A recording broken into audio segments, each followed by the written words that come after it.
Welcome back to a new fire.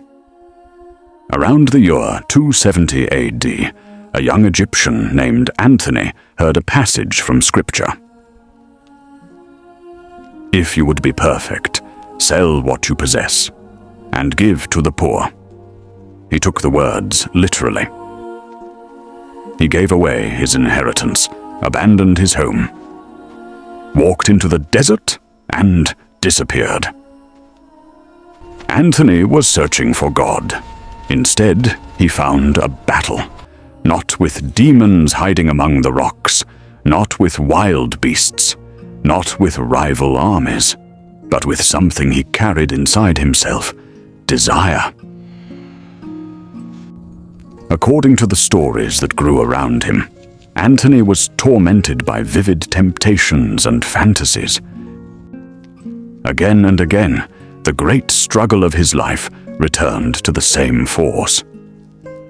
A force he believed could distract the soul, cloud the mind, and separate a person from the divine. Yet what makes Anthony's story remarkable is not that he struggled with desire. Every human being does.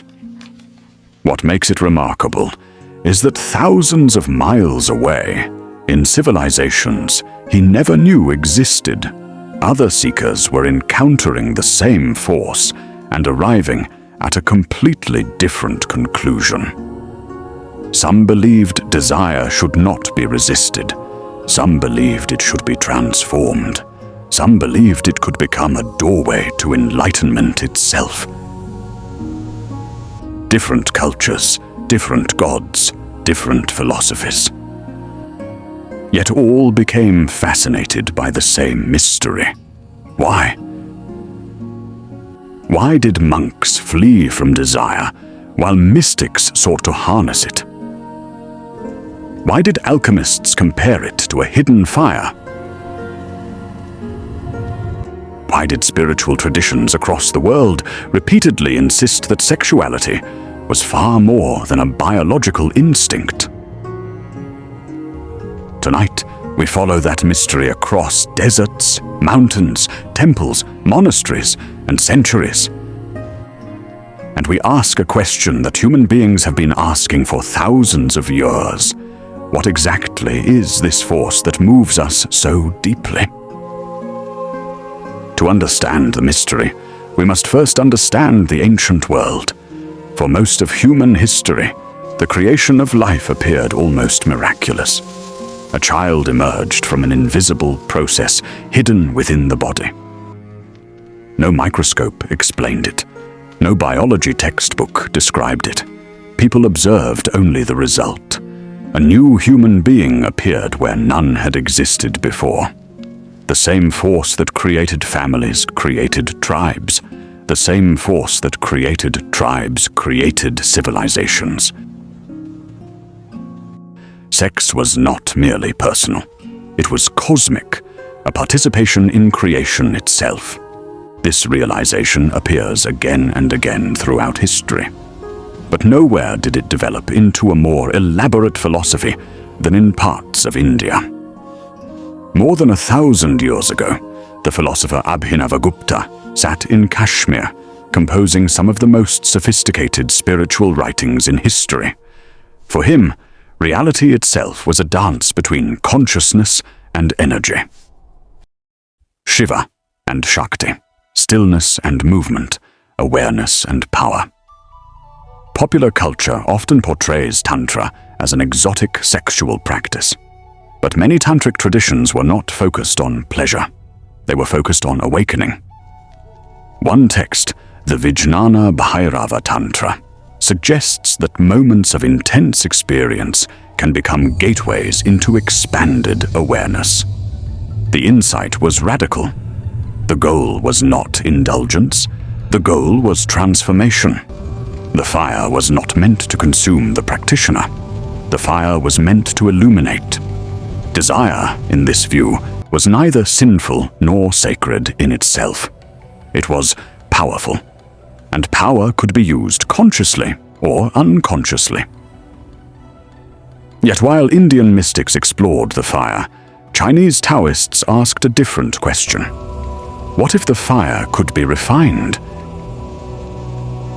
Imagine a mountain temple hidden among clouds. A master and his disciple sit beside a lantern. Outside, mist drifts through pine forests.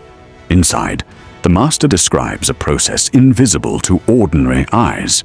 According to many schools of Taoist internal alchemy, human beings possessed a precious essence, the raw material of vitality itself.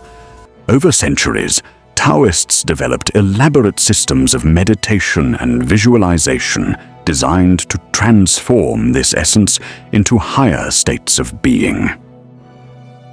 One of the great symbols of Taoist practice was the golden elixir, an inner treasure forged through patience, discipline, and cultivation. The language sounds mystical, yet the underlying observation remains surprisingly familiar. Human desire is powerful.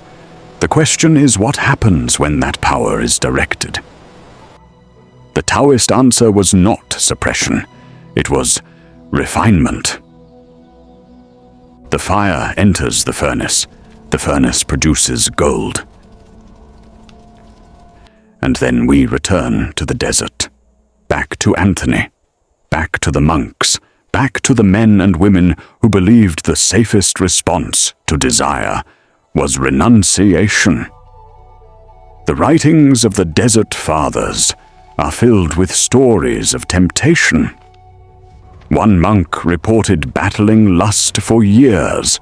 Another described intrusive fantasies appearing during prayer.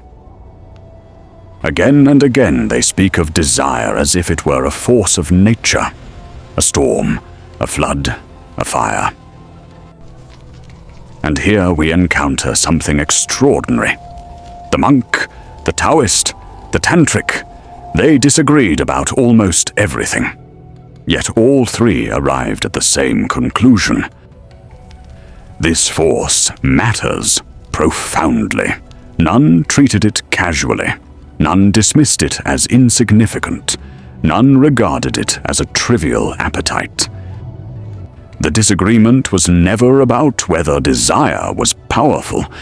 The disagreement was about what should be done with that power. And perhaps that brings us to the modern world, because we still have not answered their question. In the 20th century, a young psychiatrist named Carl Jung broke with his mentor, Sigmund Freud. Freud believed libido was fundamentally sexual. Jung believed something larger was taking place. For Jung, libido was psychic energy, the driving force behind creativity, religion, ambition, art, myth, transformation. Suddenly the ancient traditions appear in a different light. Perhaps the Taoists were observing the same force Jung called psychic energy. Perhaps the monks were wrestling with it. Perhaps the Tantric practitioners were attempting to direct it. Different languages, different metaphors, the same mystery. And there is another reason these traditions took desire seriously. They understood its shadow. History is filled with stories of human beings destroyed by forces they failed to understand. The city of Troy burns because of desire.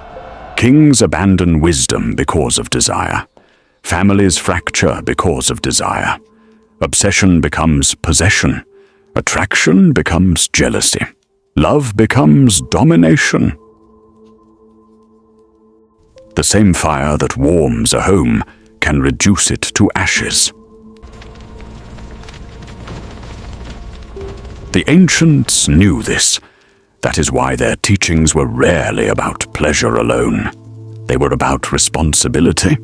Power always demands responsibility. And what greater power exists than the force capable of creating life itself? Today we possess scientific explanations that the ancients never had. We understand hormones, neurochemistry, reproduction, evolution. Yet despite all our knowledge, the deeper questions remain strangely unresolved. Why does desire inspire great art? Why does it awaken creativity? Why does it lead some people toward wisdom and others toward destruction? Why does it occupy such a central place in mythology, religion, literature, and human experience? Perhaps the ancients were mistaken. Perhaps they projected cosmic significance onto a biological instinct. That is possible. But another possibility exists. Perhaps they recognized something we still struggle to articulate. That sexuality is not merely about reproduction, not merely about pleasure, but about power. The power to create, the power to transform, the power to bind, the power to destroy, the power to reveal parts of ourselves we would otherwise never encounter. Across deserts, mountains, monasteries, temples, and centuries, human beings kept returning to the same mystery. Some feared the fire, some cultivated it, some worshipped it, some tried to extinguish it. Yet none could ignore it. And perhaps that is the real lesson hidden within these traditions. Not that they possessed a secret we have lost, but that they never stopped asking a question we have forgotten to ask. What do we do with the forces that shape our lives most deeply?